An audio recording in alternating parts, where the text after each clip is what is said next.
Jadi yang pertama kita awali dari judulnya. Judulnya kan 3 ini. Self healing, stoikisme, dan Islam. Ini dunia akhirat semuanya dibahas. Baik. Self healing, ya isu ini belakangan populer di kalangan akademisi, di wacana-wacana umum, teman-teman juga di medsos dan lain sebagainya.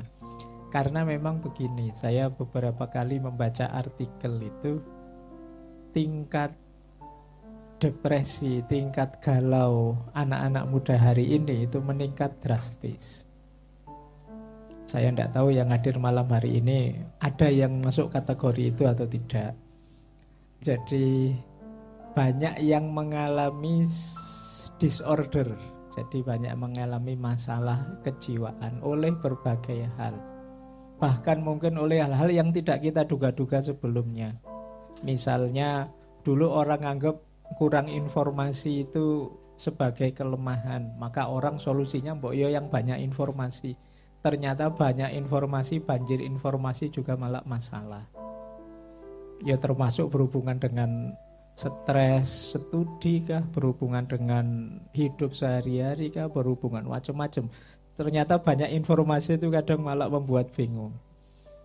Antara ini ya saya kasih contoh. Misalnya hari ini banyak orang melakukan self-diagnosis. Jadi ngobati dirinya sendiri, mendiagnosis dirinya sendiri padahal tidak ahli. Terus stres karepe dhewe.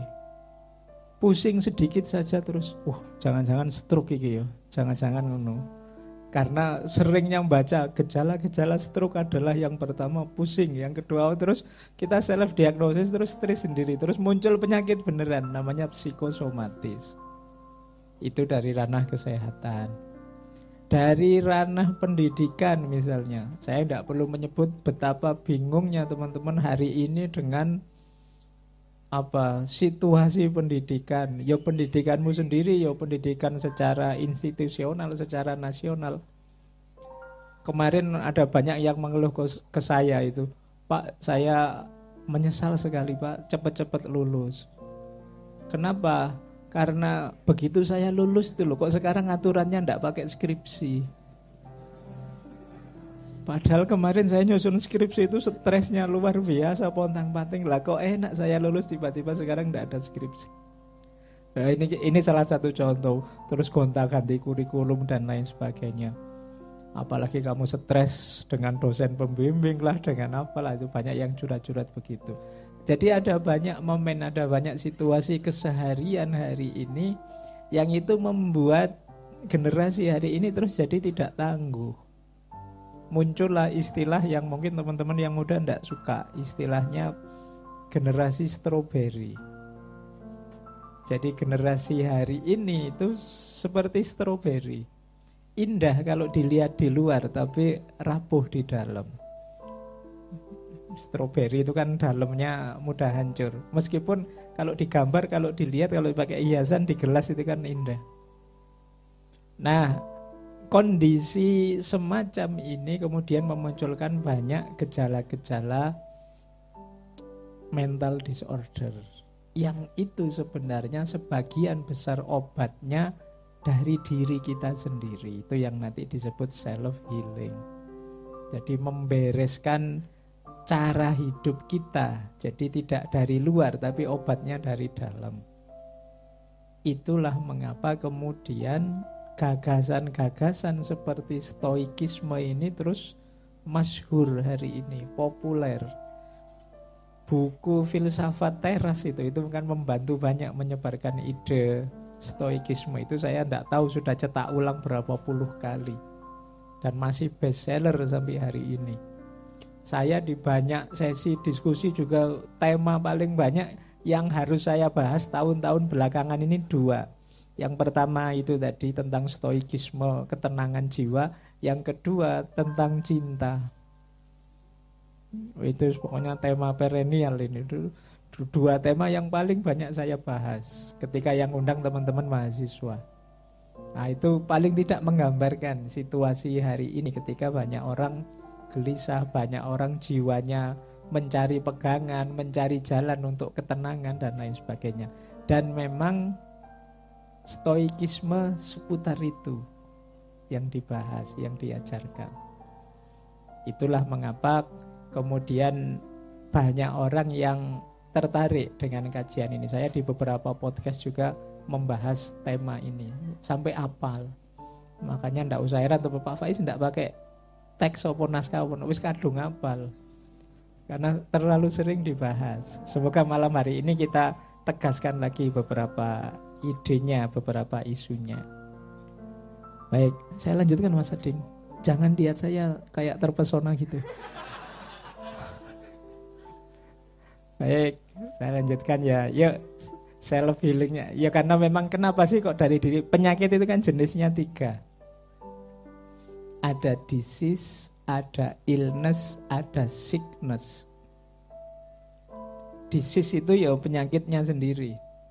Jadi kalau sampean misalnya, oh tekanan darahnya 150 itu ya itu akar penyakitnya namanya disease. Tapi ada illness. Illness itu yang kita rasakan. Ada orang yang tensinya 200 tapi masih santai cengenges misalnya. Tapi ada yang tensinya baru 130 sudah merasa pusing, merasa berat. Ini namanya illness. Ada orang yang 3 hari tidak makan masih santai saja, yang penting ngerokok.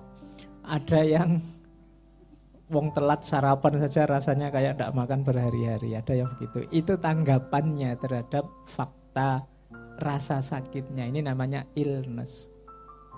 Jadi illness juga menentukan. Ada generasi yang rapuh tadi, mungkin daya illnessnya juga tinggi sehingga sakit sedikit rasanya kayak sakit yang berat. Kalau yang ketiga namanya sickness. Kalau sickness itu kesepakatan tentang apakah ini sakit beneran atau sebenarnya normal saja. Yang misalnya dokter-dokter belajar teori kesehatan ini itu, oh kalau 120 normal, 130 sudah mulai tidak normal tensi itu. Ini kesepakatan-kesepakatan.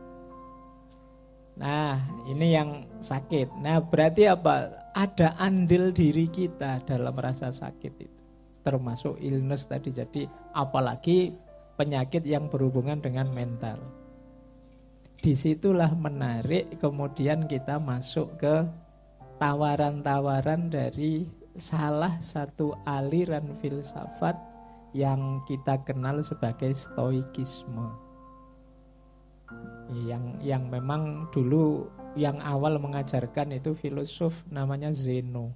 Zeno ini dari Citium, dari sekitar 300 tahun sebelum Masehi.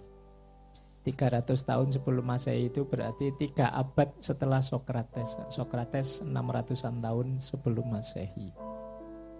Tapi stoikisme ini salah satu aliran filsafat yang paling lama diterima. Karena dia nanti mengalami 3 generasi. Setelah generasinya Zeno dan kawan-kawan, ada generasinya Panaetius dan kawan-kawan. Itu sekitar 100 sebelum Masehi. Dan nanti dipungkasi oleh generasi yang kita akses biasanya generasi ketiga ini. Marcus Aurelius, Seneca dan kawan-kawan itu dari generasi ketiga. Yang itu sampai sekitar 180 tahun setelah Masehi. Jadi sampai sekitar 2 abad setelah Masehi. Jadi durasinya panjang dari 300 tahun sebelum Masehi sampai 180 tahun setelah Masehi. Itu kalau di Timur Tengah itu antara eranya Nabi Yunus sampai Nabi Zakaria. Tiba-tiba inget itu, meskipun rada ndak nyambung. Zaman nabi-nabi yang paling unik itu karena antara Nabi Yunus sampai Nabi Zakaria itu panjang. Nabi Yunus itu 850 sebelum Masehi, Nabi Zakaria 91 sebelum Masehi. Jadi jaraknya panjang sekali. Nabi-nabi di Timur Tengah itu yang 25 itu jaraknya dekat-dekat, kecuali antara Nabi Yunus sampai Nabi Zakaria. Yang di era ini ternyata di Yunani filsafat sedang jaya-jayanya. Jangan-jangan nabi-nabinya pindah ke Yunani zaman itu. Oke, nah saya lanjutkan ke gagasan-gagasan intinya dari stoikisme ini. Saya tidak tahu ini nanti sampai ke Islam apa enggak ya. Teman-teman kan sudah Islam, tidak perlu saya Islamkan lagi. Saya fokus ke stoikismenya. Ya semoga nanti ada waktunya untuk mempertajam di sisi Islamnya.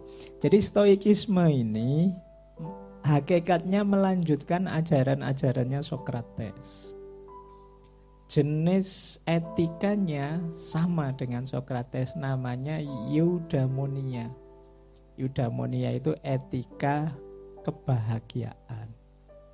Ya memang orang hidup itu tujuannya bahagia. Dan bahagia itu tujuan final. Setelah bahagia orang biasanya sudah selesai, ya sudah bahagia ya mau apa lagi. Jadi tidak ada lagi di luar itu. Kita pingin mobil mewah, pingin makan enak, pingin istri cantik, tujuannya selalu akhirnya kebahagia, untuk bisa bahagia. Maka etika Yunani, Sokrates dan kawan-kawan yang nanti dilanjutkan kaum Stoa atau Stoik itu fokusnya memang pada kebahagiaan. Bagaimana caranya hidup bahagia. Nah, rumusnya mereka untuk bisa hidup bahagia, kita harus melakukan kebajikan, melakukan kebaikan. Tidak mungkin kita bisa bahagia kalau melakukan hal-hal yang jelek, yang jahat, yang buruk. Mungkin kita puas, mungkin kita merasa lega melakukan keburukan tertentu, tapi pasti itu bukan kebahagiaan. Maka orang untuk bisa bahagia harus melakukan kebaikan. Apa kebaikan itu? Apa kebajikan itu? Kebaikan itu katanya kaum Stoik adalah ketika kita bisa selaras, harmonis dan dengan lingkungan, dengan alam sekeliling kita. Jadi kalau ingin melakukan kebaikan ya jalankan fungsi kita sebagaimana makna kehadiran kita, dan kita menyelaraskan diri dengan lingkungan sekeliling kita. Itulah kebaikan. Ya kalau ditarik ke Islam, ya kita itu ya tanggung jawabnya sebagai Khalifatullah, sebagai Abdullah, itu kita jalankan. Buahnya nanti bahagia.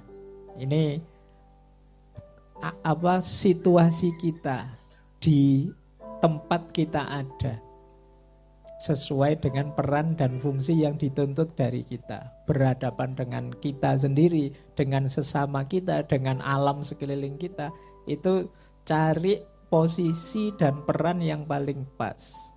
Itulah nanti namanya kebaikan. Loh, kalau terus teman-teman tanya, itu kan tidak gampang Pak, ya perlu belajar. Ya, makanya itu untuk tahu pasnya apa, perlu ilmu, perlu pengetahuan. Kalau di Sokrates di shortcut, jadi pokoknya pengetahuan itu prasyarat kebahagiaan. Kalau di Stoik agak dijelaskan sedikit. Kenapa sih pengetahuan itu prasyarat kebahagiaan? Karena untuk bahagia orang perlu berbuat baik. Dan kebajikan itu adalah kemampuan kita beraktivitas, bertindak, berperan secara pas sesuai situasi sekeliling kita. Dan untuk bisa pas tadi kita harus tahu ilmunya. Jadi ini cara berpikirnya orang Stoik. Jadi berarti memang prasyarat awalnya harus belajar, nambah ilmu. Tidak boleh mandeng, tidak boleh merasa bisa. Kenapa? Karena hidup kita dinamis. Identifikasi kita hari ini mungkin tidak relevan lagi dengan identifikasi 5 tahun, 10 tahun yang akan datang. Dulu sebagai siswa, sekarang mahasiswa, mungkin sudah punya istri terus jadi bapak, punya anak, punya cucu terus jadi simbah, terus itu kan perannya bisa berubah-ubah. Saya malam hari ini jadi narasumber, tapi nanti kalau sudah di rumah kan tidak jadi narasumber lagi. Masa di rumah saya terus qala Allahu ta'ala wahai anak-anak, kan tidak ngono mesti. Jadi perannya sudah berubah. Mungkin teman-teman membayangkan, wah enak ya keluarganya Pak Faiz tiap hari dijak ngaji filsafat. Bayanganmu kan ngono. Ya neng omah ya biasa saja perannya kayak bapak-bapak yang lain, kayak suami-suami yang lain. Nah ini perlu ilmu pemahaman seperti ini. Nggak harus kemudian mentang-mentang TNI terus di rumah juga jadi TNI, mentang-mentang polisi di rumah juga jadi polisi, nanti istrinya sendiri ditilang di rumah, tapi kan nggak begitu. Kita harus paham peran, fungsi, dan posisi kita. Yang ini mensyaratkan belajar terus, ilmu terus. Nah, jadi maunya stoik itu ke sini targetnya. Nah, nanti kita lanjutkan penjabarannya. Ada yang menganggap nanti stoik ini seperti, saya ada yang baca filsafat teras, mendengarkan kajian stoik di ngaji filsafat, ada yang tanya, Pak, kok rasanya orang stoik itu lari dari kenyataan ya? Jadi kalau bahasa ilmiahnya namanya toxic positivity. Mungkin teman-teman pernah dengar istilah toxic positivity. Toxic positivity itu misalnya kita sakit, terus orang bilang, sudahlah, itu sebenarnya bukan sakit tapi anugerah yang luar biasa, mari kita nikmati. Jadi kita diminta untuk memahami sakit sebagai tidak sakit, memahami pahit sebagai tidak pahit. Jadi kita semacam lari dari kenyataannya. Wah, patah hati itu luar biasa, rasanya tambah dekat dari Allah. Wah, prek. Nggak mungkin begitu mesti. Patah hati ya sakit lah kamu, mesti ya nangis-nangis biasa saja. Nah, ini namanya toxic positivity. Kan banyak itu motivator-motivator yang arahnya ke toxic positivity. Kita diminta berpikir positif terus, padahal ya pahit, ya kamu nangis-nangis, ya stres, ya junggul-junggul. Nah, tidak ke situ sebenarnya. Jadi justru nanti stoikisme itu meminta kita tidak denial, tidak menyangkal. Kalau memang sakit, diakui saja sakit. Ya memang hidup itu begitu. Maka rumus pertama stoikisme adalah pemahaman dan penerimaan kita. Kalau istilah mereka dalam bahasa Inggris istilahnya divine reason. Divine reason itu semacam nalar ketuhanan. Atau mudahnya kalau pakai bahasa Islam, sunnatullah. Hidup ini ada polanya. Ayo kita terima ini. Wajar kok dalam hidup itu ada yang menang, ada yang kalah. Kadang-kadang senang, kadang-kadang sedih. Ini namanya sunnatullah. Kita tekun belajar, ada kemungkinan sukses, ada juga kemungkinan gagal. Dan semuanya memang rumusnya hidup seperti itu. Itu namanya divine reason. Jadi pola yang oleh Tuhan ditanamkan dalam hidup ini. Itu kalau dalam bahasa agama namanya sunnatullah. Kalau kita memahami sunnatullah ini, kita tidak akan toxic positivity tadi. Misalnya gagal, oh iya sih, pahit memang rasanya, sedih memang rasanya, tapi ya hidup itu memang begini. Ada senangnya, ada sedihnya. Nah, ini gaya stoik seperti itu. Jadi tidak kok terus, wah ini positif ini ya enggak, ya negatif saja, pahit ya pahit saja, tapi kita terima sebagai bagian dari divine reason tadi, sebagai bagian dari sunnatullahnya orang hidup. Nah, ini perilaku pertama yang banyak dijelaskan oleh para tokoh stoik. Jadi penerimaan kita terhadap nomosnya, polanya kehidupan. Jadi ini yang pertama. Meskipun karena ada Islam-Islamnya ya kalau di judulnya. Kalau dalam Islam ini levelnya masih qadha, belum qadar. Jadi tapi ya qadha itu memang harus jadi pedoman dalam hidup. Jangan memedomani qadar. Kalau pingin pinter ya belajar, itu kan qadha. Meskipun ada orang tidak belajar tapi pinter, itu kan qadar. Sesuai kehendaknya Allah yang kadang-kadang memang luar biasa untuk tidak membuat kita putus asa. Tapi ini kan tidak bisa jadi pedoman. Kita loncat dari rantai 30-nya hotel itu ya secara kodok ya pasti tewas. Kita harus memedomani itu, jangan berpedoman qadar. Kalau Allah tidak menghendaki ya saya tidak tewas Pak. Ya jangan itu yang jadi pedoman. Yang dipedomani kan tetap qada ini. Maka rumus pertama ya hidup itu pahami pola-pola ini. Maka kesedihanmu akan hilang separuh kalau memahami ini.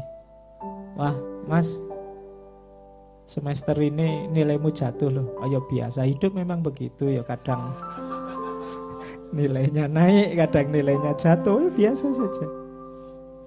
Wah, kamu ditinggal selingkuh loh oleh pacarmu. Ya mungkin dia suka dengan yang lain. Alhamdulillah banyak yang suka dengan pacar saya. Hidup memang seperti itu kadang-kadang. Ya kan santai aja. Jadi makanya saya bilang bebanmu bisa hilang separuh. Ya biasalah orang itu ada yang jahat, ada yang baik. Ya enggak mungkin kan orang sedunia itu baik semua. Itu kan kamu terus jadi ringan. Jadi kata Marcus Aurelius kan begitu. Kalau kamu lihat orang jahat dan kamu marah sekali sama orang itu, ayo dipahami bahwa apa mungkin di dunia ini isinya orang baik semua. Kan tidak mungkin. Akan selalu ada yang baik, ada juga yang buruk. Itu bisa menetralkan amarahmu 50%-nya. Jadi dalam hidup ini ayo mempedomani pola-pola ini. Biar kita tidak gampang stres. Kalau teman-teman kok sedang judek overthinking apa, ayo dipahami. Ya memang hidup itu begini. Tidak mungkin sukses terus. Dan insya Allah tidak mungkin kok sedih terus. Baik, itu rumus pertama ya, yang untuk self healing tadi. Mungkin ada yang galau hari ini ya, ayo kita terima saja. Hidup ini memang tidak selancar kalau diomongkan seperti saya ngomong ini ya, mesti banyak sandungan-sandungannya, banyak itu. Ya teman-teman boleh bilang enak saja Pak Faiz ngomong, saya yang merasakan. Ya nasibmu memang. Karena orang itu kan memang ada yang nasibnya buruk, ada yang nasibnya baik. Ya, biasa saja. Saya kebetulan yang baik, kalian dapat jatah yang buruk. Jadi dinikmati saja situasi. Wong hidup ini memang begitu rumusnya. Jadi rumusnya orang hidup yang dalam agama disebut sunnatullah. Yang pertama itu. Yang kedua, penting juga kita sadari kalau dalam gagasan-gagasannya kaum Stoik, peran pikiran. Jadi masalah itu bisa ringan, bisa berat. Hidup kita itu bisa indah, bisa suram. Sebagian besar peran dari pikiran. Pikiran kita itu kerjanya tidak selalu memahami, tapi juga memaknai. Kalau sekedar memahami, teman-teman lihat barang ini, ya kesimpulannya ini alat telekomunikasi, kan begitu saja. Tapi kan teman-teman gak berhenti di situ, selalu memaknai. Memaknai itu kita menempelkan pemahaman versi kita. Mungkin kita bilang, wah inilah yang merusak generasi muda Pak. Nanti ada yang memaknai, ini loh yang memudahkan hidup hari ini. Barangnya satu, tapi maknanya bisa banyak. Itu dari mana? Dari pikiran kita. Jadi ketika pikiran kita bekerja, dia tidak sekedar memahami, tapi juga memaknai. Kalian tadi lihat saya, teman-teman lihat saya begitu maju ke sini itu kan tidak sekedar, oh itu Pak Faiz ke depan. Itu mesti di kepalamu komentarnya macam-macam, ya tidak keluar saja. Mungkin yang baru lihat saya, oh ternyata kecil ya, lebih kecil dari bayangan saya. Oh ternyata bisa macam-macam, versimu sudah itu makna. Nah, kita menghadapi peristiwa apapun juga seperti itu. Fenomena yang dihadapi mungkin sama, tapi pemaknaannya bisa jauh berbeda, tergantung cara berpikir masing-masing orang. Saya tadi ada berita kemarin ada tabrakan antara bis Eka dan Sumber itu ya. Dan banyak orang bilang, wah jangan naik bis itu karena mesti kecelakaan. Loh, itu pemaknaan versimu. Saya ada teman yang memaknanya berbeda. Oh justru asik naik bis itu. Uji nyali, latihan keberanian, macam-macam pemaknaannya. Jadi kita membayangkan maknanya hanya itu yang pas. Loh, bisa banyak maknanya. Jadi Itu berarti apa? Hidup kita banyak tergantung pada pikiran kita. Di sesuatu yang mungkin bagi orang lain berat, bagi yang lainnya bisa, itu sangat menyenangkan. Maka mari kita kelola pikiran ini dengan positif, baik dalam prosesnya maupun input datanya. Jangan salah, input data itu kalau inputnya negatif-negatif, ya style kacamata kita kacamata negatif. Tapi kalau inputnya positif-positif, kacamata yang kita pakai juga kacamata yang positif. Misalnya teman-teman tiap hari nontonnya apalah yang pornografi, yang gambar-gambar, yang video-video, tiap hari nonton itu, ya mindsetmu ndak jauh-jauh dari situ. Kalau lihat lawan jenis pikirannya ke situ terus. Tapi kalau mindsetmu apalah gitu ya, makanya hari ini karena ini loh orang ini kok dikit-dikit agama kan, saya kemarin ada yang mengeluh begitu. Itu karena ya inputnya seperti itu. Lihat apa-apa selalu ini halal apa haram ya. Jangan-jangan kira-kira apa sudah ada label halalnya ini. Kenapa?